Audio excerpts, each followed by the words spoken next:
Hello and welcome to episode 1 of Neverwinter Nights Adventure Series number 14, Lankhmar Nights. I've went ahead and converted the .bic movie file to a .webm movie file, and we're going to watch the introduction movie right now before we start the game, so let's get into it. In the realm of NWN, there is a city that stands out amongst all others.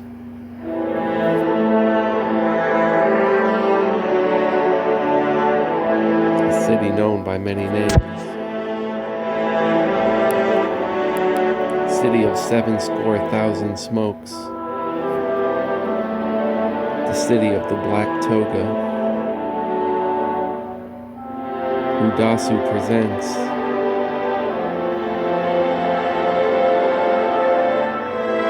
Lankamar Nights.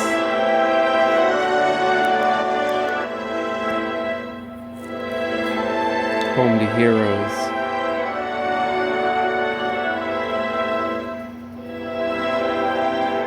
Home to villains.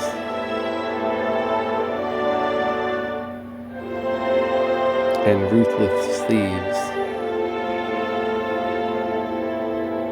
With nobles. So unfortunately the video cuts off there, and I tried it again and it cut off again, so something wrong with the conversion. I did it online. Once I unlock the new version of VideoPad, I'll be able to do it myself and properly convert these videos. So in the future, I will probably do that and post the video as a special episode of the full video. But anyway, Kinney M. Fred is loaded. Quick look at his stats. We are going to go ahead and hit play and get into this bad boy. Udasu here. Welcome to Lankhmar Nights. Do you wish to view the module's introductory conversation? Introduction to Lankhmar and NWN. Yes. Sundered from us by gulfs of time and stranger dimension, dreams the ancient world of NWN with its towers and skulls and jewels, its swords and sorceries. NWN's known realms, they all crowd about the great inner sea, northward the green forested fierce land of the 8 cities. Eastward the steppe-dwelling Mingol horsemen in the desert where caravans creep from the rich eastern lands and the river Tilth. Southward, linked to the desert only by the sinking land and further warded by the Great Dike and the Mountains of Hunger, are the rich grain fields and walled cities of Lankhmar, eldest and chieftest of NWN's lands. Dominating the land of Lankhmar and crouching at the silty mouth of the river Halal in a secure corner between the grain fields, the great salt marsh, and the inner sea. There is a massive walled and mazy-alleyed metropolis of Lankhmar.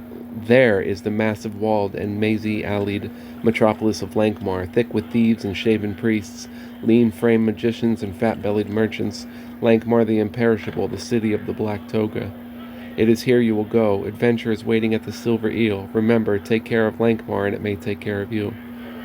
What books did Fritz Lieber write about Lankhmar? Swords and Deviltry, Collection 1970. Swords Against Death, Collection 1970, expanded and revised from Two-Sod Adventure 1957. Swords in the Mist, Collection 1968. Swords Against Wizardry, Collection 1968. The Swords of Lankhmar, Novel 1968, first part published as Scylla's Daughter, Novella 1961, fantastic. Swords and Ice Magic, Collection 1977, The Knight and Knave of Swords, Collection 1988. The series was continued by Robin Wayne Bailey in Swords Against the Shadowland, Novel 1998. Thank you. Do you wish to level up and receive a magic item?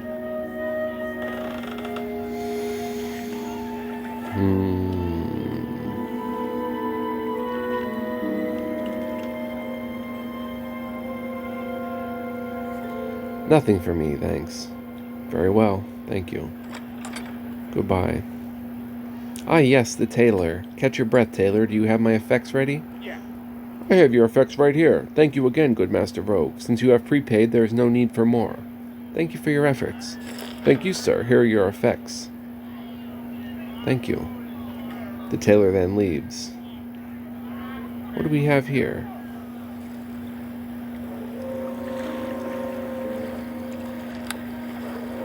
Okay, so it uses interesting care. Lankhmar leather armor. Complete armors of this type grant protection equivalent to studded leather or hide. This armor grants additional protection to its wearer, and it bears the hallmarks of Natick Nimblefingers.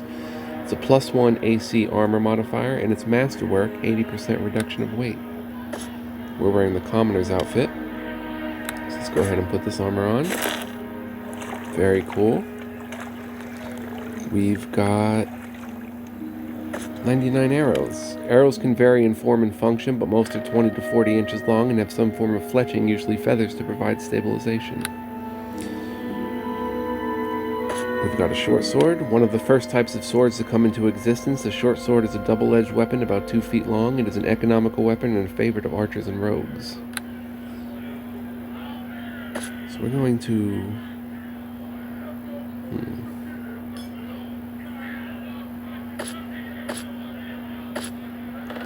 Used as often as in the peasant's home as the dungeon's dark, these simple concoctions are common throughout Faerun.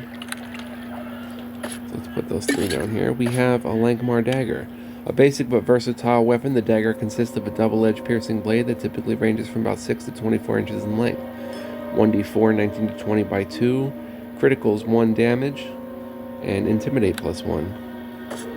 And then we have another Lankamar short sword, which looks a bit different from the first. This has Criticals 1 damage and Intimidate +1. So I believe we're going to dual wield, is going to be the name of the game.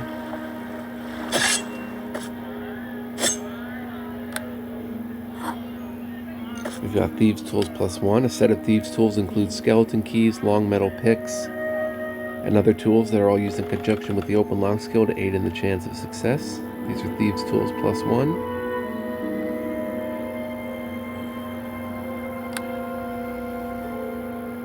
We've got a torch. Torches are little more than wooden rods topped by flax or cloth and soaked in tallow or some other flammable liquid. Very useful except when one wishes to be stealthy. And here we have a Lankhmar oak torch. Lankhmar torches are made from oak, so they burn longer than normal torches. They are often found in barrels and taverns around the city. Alright, we'll put our bow down here. Lankhmar ash short bow.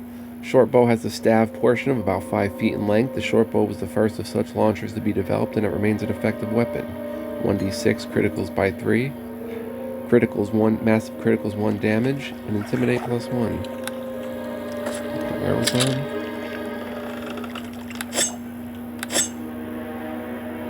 Alright, we'll quick save to get us set in the game, and let's explore our room. We've got a potion of Cure Light Wounds. We've got a light chainmail.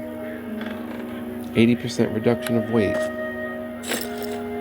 We've got another short sword we can possibly sell. And 5 throwing axes. The throwing axe bears little in common with the farm implement it is derived from. It has been carefully balanced for flight, sacrificing durability for precision. Okay. And I think we're going to put on... Oh, we can't. We don't have proficiencies to equip the chainmail, but we can certainly sell it.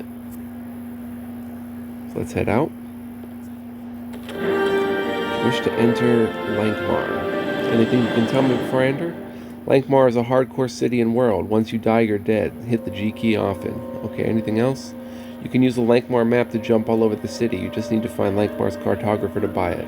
Anything else? Lankhmar is not a highly magical world. As such, you will find a minimal amount of magic items. There's decent stuff around. You just have to search for it. Thanks. No problem, Kenny Amfret. Thanks for playing Lankhmar's Knights. Okay, what can you tell me of CA1 Swords of the Undercity? Lankhmar, City of Thieves, City of the Night, City of Adventure. Once again, a dark bargain has been struck and a murder committed in a dark and narrow street. An ancient book, an expedition through the seeking... Okay, we're not going to read any of that. Thank you. Yes.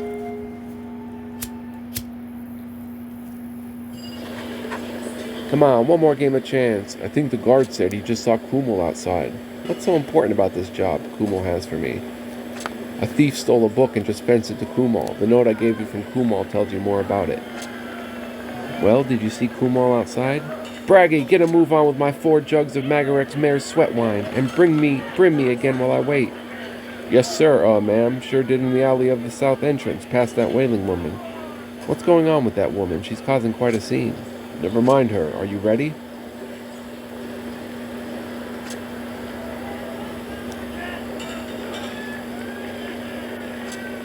It's the Grey Mouser. You need to get out there and do the job with Kumal. Oh, it's a girl. Do the job with Kumal.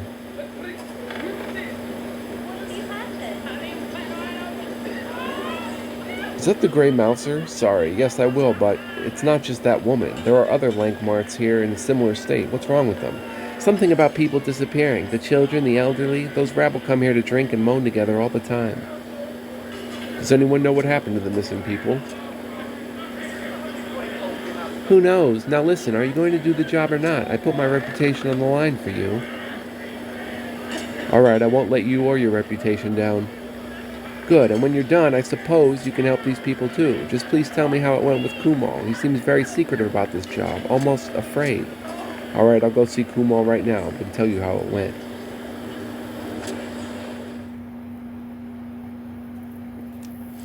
As you arrive early outside the Silver Eel, you decide to read Kumal's fast note again, the one Mathey gave to you. Meet me in the alley by the Silver Eel before midnight. I have a book of some interest. I know I can rely on your candor. Its owner, Lord Branarsh, will pay highly for its return. Modesty forbids my presence at his palace. However, for a small consideration, I will sell you this trophy. Looking around you, you see fresh, bloody footprints in front of you. They seem to be heading north up the alley.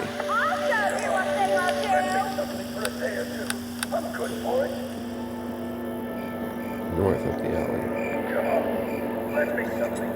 A darkly clad figure approaches stealthily and somehow fearful, pausing at every alley and doorway. You recognize Kumal as he stops down the alley. Even at this distance, his face is drawn, weary under the flickering torchlight. He sees you. There is something peculiar about him. He suddenly shudders and stumbles. The large package he carries falls. Gathering it to his bosom, he tries to rise, only to fall heavily.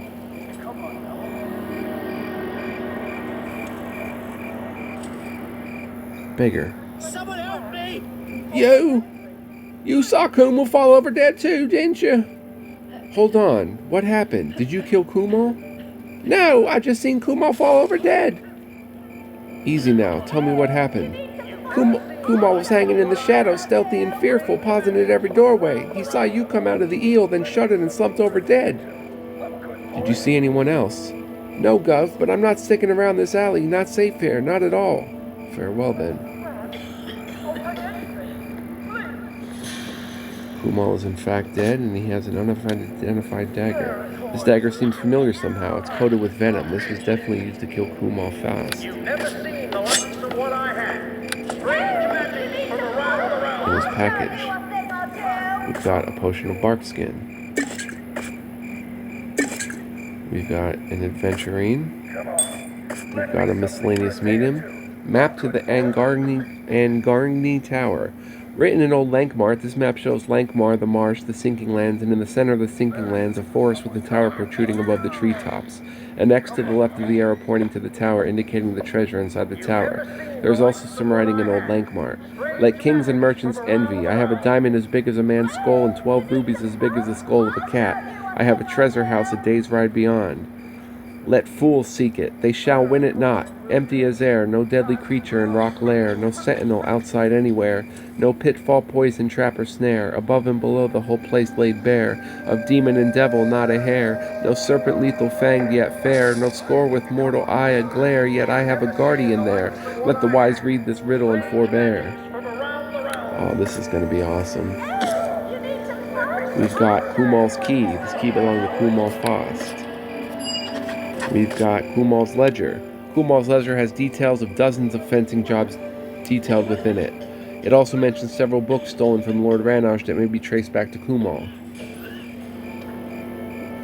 Kumal was going to have the Angarni Tower treasure map copied by Kivas the scribe, who works out of the ferret hole in the Tenderloin district. You may want to have Kivas copy the map for you as well. This book may fetch a handsome price on the black market. And we've got the Book of Antiquities and Lost Treasure. This book is crammed with ancient maps, diagrams, and legends of treasure. A strange map with old writing has slipped out of the book. A note in the front of the book states that the book can be returned between the hours of 8 a.m. to 10 p.m. to Lord Branarsh in the Noble District for a finder's fee, and with no questions asked. At the back of the book, one treasure has never been found, the hoard of Ergon of Angarni. It looks like no one has looked at this part of the book in years. Legends tell of Urgon's fabulous wealth, but no other source ever revealed the location of the treasure.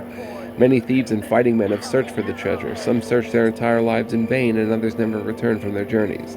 The picture of Urgon shows a man with thinning black shoulder-length hair, a hawk-like nose, deep brooding eyes, and an aura of evil about him.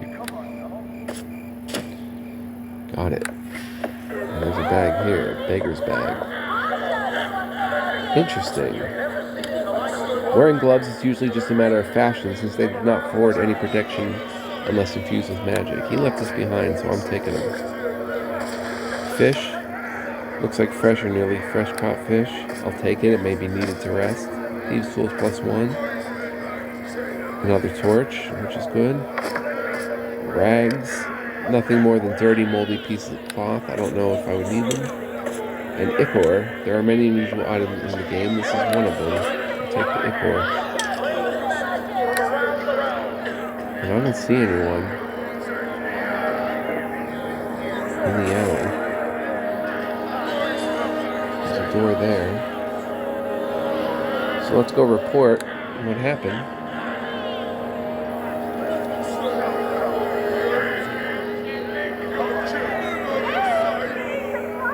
Mate.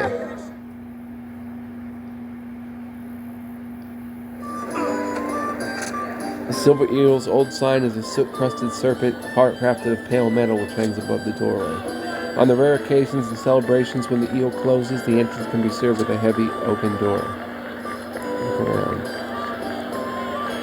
At all other times, the entrance to the tavern is a simple curtain of dirty leather, but Silver Eel is alive with all sort of bustling and busy business tonight. The usual crowd of sellswords are looking for work, and thieves and throat cutters are looking to spend their ill-gotten gains.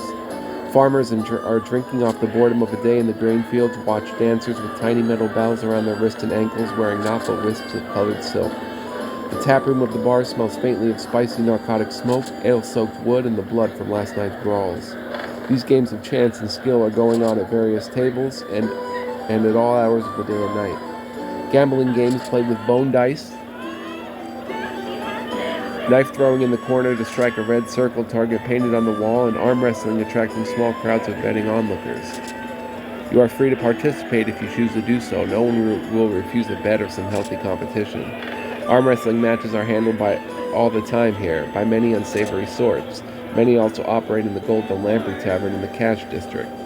Knife throwing resolved by 2 contestants, each striving to hit a hand-sized target on the wooden wall, with the first to miss being declared the loser. Gambling on dice is simple enough. The bets range from a few copper coins to a handful of rooks on the hotly debated contests. It is often said that if you ever develop a winning streak, odds will get increasingly hard to beat. There are always the booths to the east, a good place for finding some short-term and usually dangerous jobs to do. Interesting. Very cool. Alright, let's report to Mate. Yes, Kenny, did you talk to Kumal? Not at all. I saw him briefly. What do you mean? I mean, Kumal died right in front of me. Someone murdered him. I think this map may have something. Mathé gets a frightened look on her face. Murdered? Listen, Kenny. Sorry about getting you into this. Keep the book. I'm getting out of here. Wait a minute. Don't just walk away. Look, if you're crazy enough to make enemies of nobles, get that map copied by Kivas the Scribe at the Ferret Hole. Here in the Tenderloin. I'm done. Alrighty. Vivis. What can I get you? Welcome to the Silver Eel. Can I get you something? What can you tell me about the Silver Eel? This is the most famous bar from the adventures of Fafherd and Grey Mouser. It's the Mouser's favorite one in town, in fact. He even used to live here. Really? Oh yes, it was up on the 5th floor, but it burnt down. Braggy's never rebuilt it.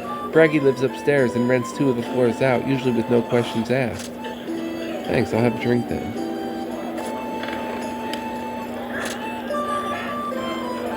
Fermented mare's milk. Kumis is a fermented mingled drink traditionally made from the milk of the female horse. Mead. Mead is a fermented alcohol beverage made of honey, water, and yeast. Meading is the practice of brewing honey. Mead is also colloquially known as honey wine. A brewery that deals specifically in mead is called either a meadery or a mazery. Cider. Cider is an alcoholic beverage made from the fermented juice of apples mainly, though pears are also used. While any species of Malodea may be used, certain cultivar are preferred in some regions and may be known as cider apples. Brandy. Brandy, short for brandy wine, is a general term for distilled wine. In addition to wine, the spirit can also be made from grape pomace or fermented fruit juice. Unless specified otherwise, brandy is made from grape wine. Beer.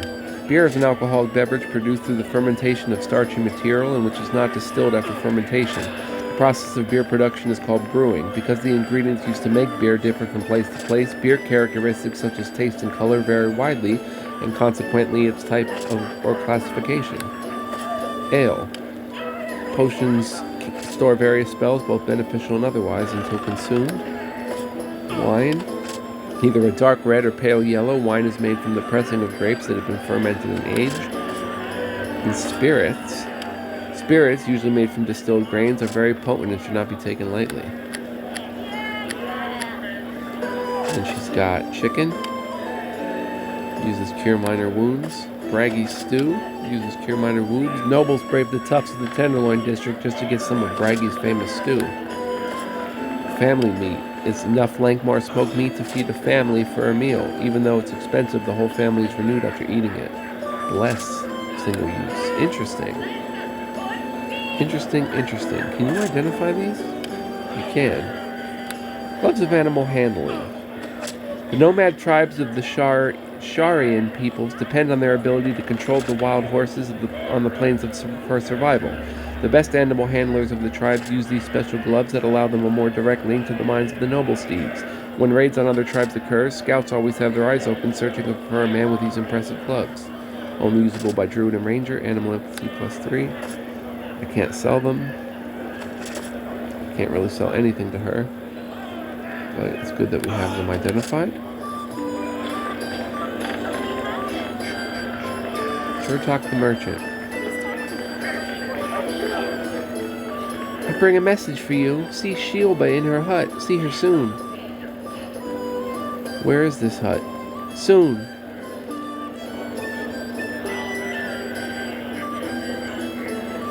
The Carvarian elephant itself. Shh, not so loud. Her talk. Hello, rogue. Please lead me to my drinks.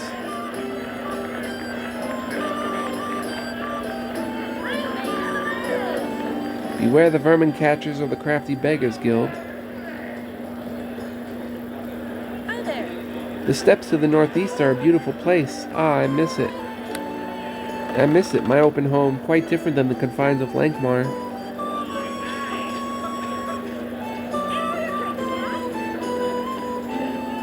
Most of us freelance, you know.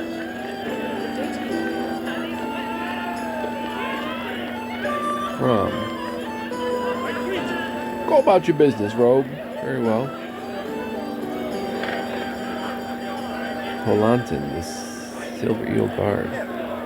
I once had to escort the Prince of Lankhmar home from his school in Ilthmar. Naturally, the simplicity of the mission did not last for long. Orbis? Nothing, sorry. Huh, get moving, rogue. Sorry? Can you help me? I don't know where else to turn. What's the problem? My son, he's a young teenager. He went off to join some cult that just sprang up. I haven't seen him in over a week. What makes you think he joined a cult? He and his friend Lupo were talking about some group calling themselves the Cult of the Leviathan. At first I thought it was nonsense, until one by one his friends stopped coming over. My son, Mathert, disappeared for a week, then came back having told me he was visiting his friends in this cult's house. He told me he wanted to join, but I forbade him. Later he left and he hasn't come home since. I'll help find your son, ma'am.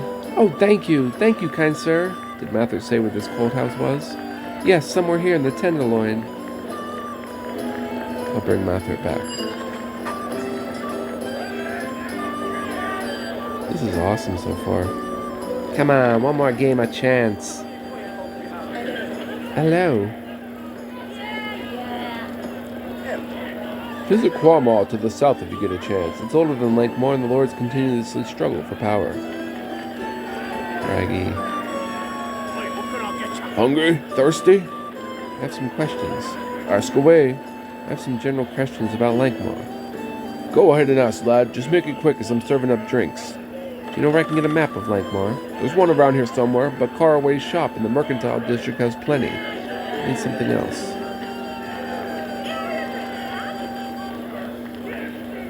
Where can I get henchmen? Upstairs, just to go to the clubhouse. I built it for them so they wouldn't slaughter the occasional drunken fool. Where can I get a horse? Ictio in the Festival District is your man. Better get there quick as the South Barracks have first choice over his stock. Let's see what we have for sale. We have much of the same. Can I sell anything? No.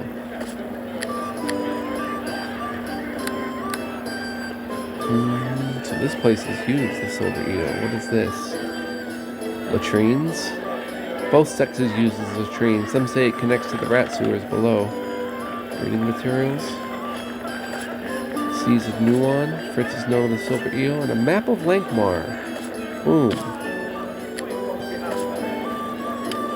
Large fold-out map of Lankhmar allows you to travel faster across the various districts of the great city. Okay. Put our map down there. And we'll get some reading material. This item could not be given away. Fritz's notes in the Silver Eel. The Silver Eel bustled with presently raucous excitement. Fighting men predominated, and the clank of swordsmen harness mingled with the thump of tankards, providing a deep obligato to the shrill laughter of the women. Swaggering guardsmen elbowed the insolent bravos of the young lords. Grinning slaves bearing open wine jars dodged nimbly between. In one corner, a slave girl was dancing, the jingle of her silver anklet bells inaudible in the din. Outside the small, tight-shuttered windows, a dry, whistling wind from the south filled the air with the dust that eddied between the cobblestones and hazed the stars. But here all was jovial confusion. In seas of Nawan. Much of Nawan lies beneath the waves of a great number of seas, most of them incredibly vast, while others are contained within clearly defined borders. All of Nawan's seas contain salt water. Outer Sea. Nawan's mightiest sea could probably be termed an ocean, for its vastness exceeds any other body of water.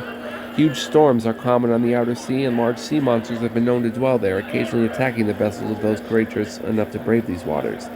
The great equatorial current sweeps along the southern edge of the outer sea, pulling all that drift into the east. 1A, Simorgia. This legendary region was once a continent but sank beneath the ocean for unknown reasons. Legends suggest the Simorgians were powerful magicians. They had the power to rule over wind and sea and the creatures dwelling therein. Occasionally, remnants of the continent rise above the waves for brief periods of time. Simorgia is one of the Nawan's most pervasive legends, shared by nearly all seafaring cultures. They present inhabitants of Simorgia. The present inhabitants of Simorgia dwell in watery seclusion, wishing for the prosperity and prestige of bygone days. They retain some vestiges of the power held by their ancestors, allowing them to shape change from fish into human form. The most powerful Simorgians burn with rage and jealousy directed at the free, air-breathing peoples of the world. A great deal of this rage is directed at the folk of Rime Isle, who have come to possess some of the most powerful arcane items manufactured by the Simorgians. 2. Inner Sea. The most traveled body of water in Nawan serves as a hub for the world's major cultures. Lankhmar, Ilthmar, and the Land of the Eight Cities all use the Inner Sea as a trade route and source of food. It tends to be much calmer than the Outer Sea, and the appearance of sea monsters is very rare. 2A. Sea King's Domain. This is a mysterious underwater kingdom west of Ul Harusp. Chambers and passages are magically held apart from the sea so that air-breathing creatures can freely pass through and live in them. The Sea King is capricious, however, and his domain is ever-changing. It is not the kind of place in which a landsman would enjoy spending time. 3. Sea of the East. The sea is larger than the Inner Sea, but much smaller than the vast Outer Sea. Although relatively sheltered from terrible storms and only rarely hosting any truly horrible sea monsters, the Sea of the East does not serve as a very important trade route. The southern entrance to the sea is screened by the Great Equator Current and the north by the Sinking Land, so access to these from other areas of Nawan is difficult. 5. Frozen Sea. The Arctic body of water extends northward from the Outsea into Nawan's most northern polar region. The ice cover on the Frozen Sea fluctuates seasonally as shown on the World Nawan map.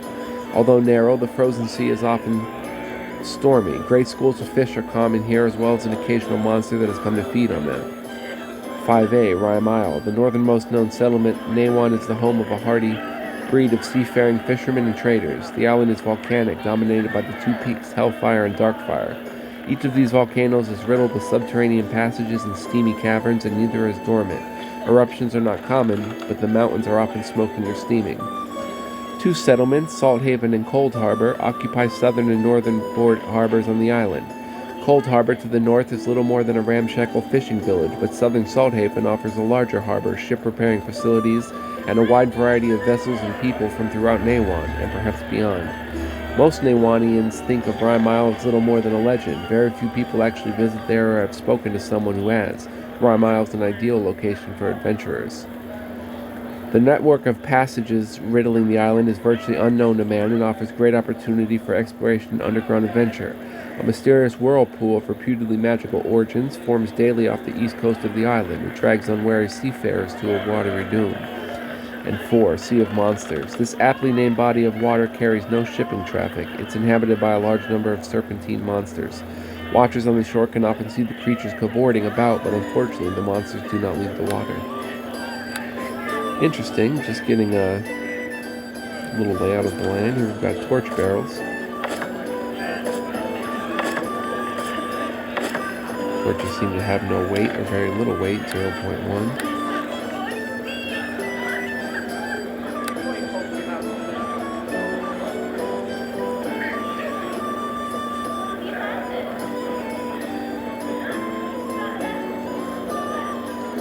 Storage room. Keep out. This means you. Fafard. Fafard is moodily drunk and rambling loudly. You know, Rogue, I still do hold a grudge against the coast. Damn Lankamar Thieves Guild. Wow, Fafard, sir. It's such a great honor to meet you. Rogue, I ask you to accompany me to the guild house in order to break in and create havoc again. This time it will be a glorious assault against those loathsome bastards. You can see a guild thief looking at the two of you with an angry expression on his face. Whoa, Rogue, don't just stand there gawking around. Are you with me? There's a thief behind you, you know. I think he just heard you. Very funny. I'm off then. Don't forget my offer. Good luck, Fafard. On your way now. Hurry. You there, you have attracted the attention of a nearby guild thief who thinks you are Fafard's accomplice. What do you have to say for yourself? Speak. Fafard's just drunk and rambling. I talked him out of it, and I am not his accomplice. Very well, stay away from the twain. One day, heroes or not, their past misdeeds will catch up with them. Hello. Hey boy, what do you do here? I fetch stuff. Well, go fetch me some... No, take care, lad. Eastern Warrior. Yes.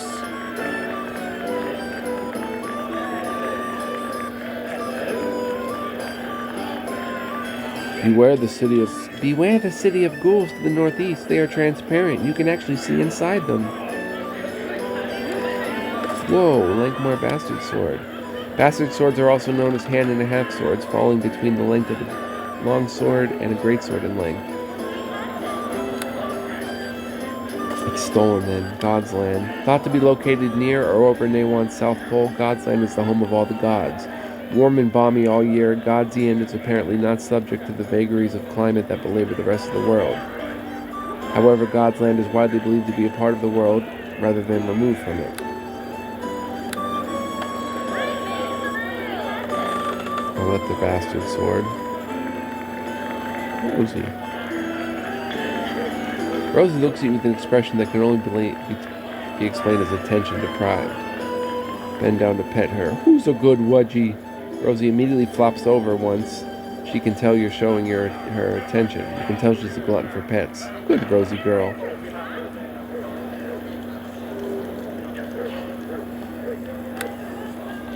Wait, can I keep doing it?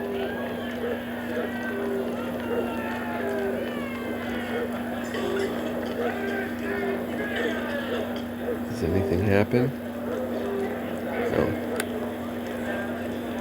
Let me pet it, Rosie. Pathan the cook. Yeah, what? I'm cooking here. Any interesting areas in Lankhmar? Being from not around here, I've heard of the fabled Rainbow Palace, the surly streets of the old town. I've haggled at the marketplace and risked the winding maze of the Tenderloin. From the wharves and ships to the dark sewers of this mighty metropolis, I've heard a lot. My thanks. What can you tell me about your kitchen? Although otherwise somewhat lax in the area of cleanliness, Braggy insists that his kitchen remains spotless, well-stocked, and completely free of vermin. Quiet during the morning and afternoon, the kitchens come alive during the dinner hours, full of cooks, servants, slaves, and small boys with daggers or sharpened sticks hired to watch for rats and roaches. Braggy's beef stew is particularly popular, often attracting a high class of clientele. Rumor has it that a bucket of Braggy's stew was once delivered to the overlord Radamix Kistamercies, who enjoyed his meal thoroughly. Which way's the bar? Just past the kid playing with his new pup. Did that thing just take a crap in here? Boy, take that mud outside before I put it in my stew. Dumbwaiter. The small wooden platform is held by a thick strand of rope extending into a black hole in the ceiling. This is a makeshift lift between building floors. We'll get there. Once we explore this floor. Locked. Can I unlock it safely? Success not possible. Oh. One more and I can unlock it.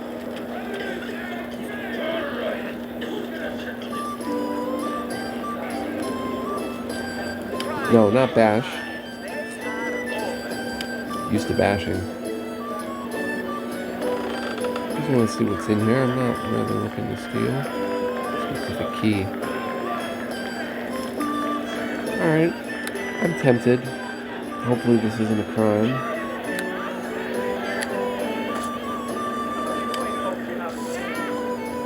This should do it though.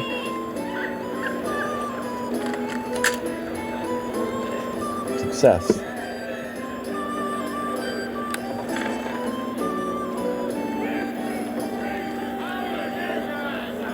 Braggy Bell.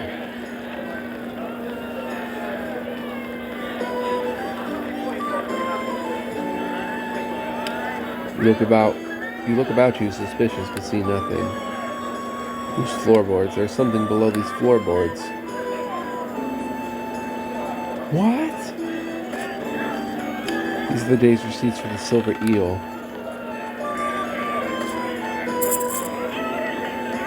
Wow. Bad bed leg. 5 diamond and amber glow ditch. Prized for their craftsmanship and rarity, diamond and amber glow ditches are fragile and need to be protected from the impacts and extreme temperature changes common to adventuring life. It's a highly prized gem by the wealthy and royalty alike. Braggy. Thank you very much. Is he gonna know I was in here though?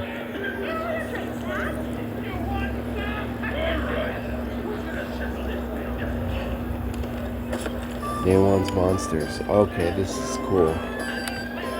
Let's grab this and give it the old read. Nawan's Monsters. The world of Nawan is populated with many strange and wonderful creatures. In this section of the unique monsters found only in the world of Nawan. Many animals are not mentioned here, such as the Noon Monster and the Swamp Rats. Astral Wolves. All wolves that die from malicious cruelty become Astral Wolves. Their astral forms wander the astral plane seeking vengeance. Whenever their tormentor is in an isolated area, he can hear their howling in the day. At night when he dreams, the wolves can draw his astral form, say versus spells, to the astral plane where it is set upon by the wolves. Any damage taken to the astral plane is transferred to the host's body. If the astral wolves are unable to find their tormentor, they attack the nearest astral form. Behemoth. This reptilian monster is a leftover from a previous age. It is sometimes called the swamp whale because its general size and shape are like that of a small whale. The beast has 4 stubby legs with wide-webbed feet perfectly adapted for swamp travel. It can move over water or quicksand for short distances. There are unconfirmed rumors of related species in other environments, such as the wintry north and the arid south. Bird of Taya. These ancient servants of the goddess Taya are low-intelligence ravens. Since they are only slightly larger than normal ravens, they are indistinguishable from them. Birds of Taya can talk and tend to speak in coarse rhymes. Taya and her birds hate beautiful women. The birds have known to claw and peck at women's faces. About 20% of the birds have poison claws. The poison takes a full turn to take effect. Sea Cloaker. This creature is distantly related to the cloaker. It has a flat cloak-like appearance on the outside. Its back has the ability to mimic its surroundings in color. Its inside is a pale gray with large many-fanged mouth and 2 glowing red eyes. Unlike its cousin, it has no tail. They prefer being underwater and will die if they dry out, which takes about an hour. The sea cloaker attacks by either dropping or swimming at its victim. It attacks with its hands for a grab first. Once it has made a successful hit with the hands for no damage, it can then round. A grabbed victim has its arm pinned and may not attack.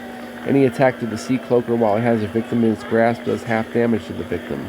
Area effects do full damage to both. Water Cobra. Water cobras live in salt or fresh water, but they are only found in the shallows. Normally they prefer to be left alone. However, if one is disturbed, it attacks. The bite of the water cobra is extremely poisonous and fast-acting. Its most unique feature is its chameleon-like ability. It can change color to look like whatever is below it while in the water. This happens quickly enough they're almost invisible in the water. Once landed, they are clearly visible. Cold Spawn. These are the hatched eggs of the Cold Woman. They are similar to a black pudding, but are white instead of black. They metamorphize when the Cold Woman dies. Upon her death, all the Cold Spawn fight to the death. The sole survivor becomes the new Cold Woman. This process usually takes about a year. Cold Woman. She resembles a huge white pudding sculpted to form the vague outline of a woman. According to legend, there's only one Cold Woman at a time. Upon her death, her remaining spawn fight to the death. The survivor becomes the new Cold Woman. The Cold Woman lairs in a secret cave filled with riches. Excessively greedy people are lured in where she paralyzes them. The body is used to incubate her spawn, which usually takes about a day. The egg is easily removed and dies if exposed to the air. She has illusion generation and cold ray powers. Any chop or strike has no effect. Severed parts immediately rejoin the body. The same is true for lightning attacks. She is immune to cold-based attacks. Her touch dissolves and corrodes just like a black pudding. Eel Poison. These sea creatures are a Lankhmar delicacy. They live exclusively in the swamps outside the city. Poison eels usually lair the submerged roots of rotting trees. The bite of the eel is poisonous. The flesh is also poisonous unless cooked properly. The element of danger is one of its main actions to the citizens of Lankhmar. Gladiator Lizard. This extremely rare monster is found only on the bleak shore, NWN. Hatched full grown, the Gladiator Lizard is ready to fight, yet takes many years to hatch one properly. This accounts for its rarity even on the bleak shore. The Gladiator Lizard is a shambling creature that stands erect. It has a reptilian head, boned and crested like a helmet. Its feet are shaped like a lizard's, and its shoulders are topped with bony eyes. It has no hands, instead its forearms end in a single claw. In dim light, they are hideous caricatures of gladiators. They wield their claws like swords with extreme agility. When encountered in pairs, they are always broodmates. Broodmates have a mental link which allows them to coordinate their attacks. Gladiator lizards speak a language of screeches and whistles. And we're going to encounter some of these, and this is pretty cool. Hamadryad. Every large group of dryads has a hamadryad to lead it. The hamadryad is much more a part of its oak tree than a normal dryad. It looks just like a dryad to the unsuspecting observer. They take great pains to act like dryads in the presence of others. The hamadryad is strongly linked to her oak tree. All her mental command, the hamadryad's tree can attack as a tree at her mental command. If her oak tree is killed, she dies instantly. Hamadryads are the avengers of the dryads. Anyone found harming a tree, or especially a dryad, will be punished. The hamadryad is usually armed with a battle axe. They have the same charming powers as the dryad. Ice Gnome. These are one of the many clans of gnomes. This group went north into the mountains and burrowed under the peaks. They have gray-blue skin and no body hair. Their skin is thick and horny from cold underground living. In the last millennium or so, the ice gnomes were enslaved by the Invisibles. This is the somewhat human race that is completely invisible. The ice gnomes serve them as butlers and artificers. Leviathan. This squid-like creature lives on ocean bottoms. When it gets exceptionally hungry, it attacks sailing vessels to consume the people inside. When it grabs a ship with all 8 tentacles, it does 40 points of hull damage. Whenever the creature takes more than half its hit points in damage, it retreats to the seafloor. When removed, its eyes can turn humans into leviathans slowly by first becoming lizard-like creatures called Trika. Marsh Leopard. This unusual cat lives in the swamps and marshes of NWN. It has large padded feet suitable for living there. The marsh leopard has no fear or hatred of the water. Its brown and yellow spotted hide camouflage it. The traveler can detect the hunter by its glowing blue eyes. Night Gaunt. These undead monsters inhabit ancient ruins. They are people that made dark pacts with evil forces and then died before completing their appointed task. They are turned as wights. They look like hairless naked men with large bat wings. Their feet have strong talons and their hands are clawed.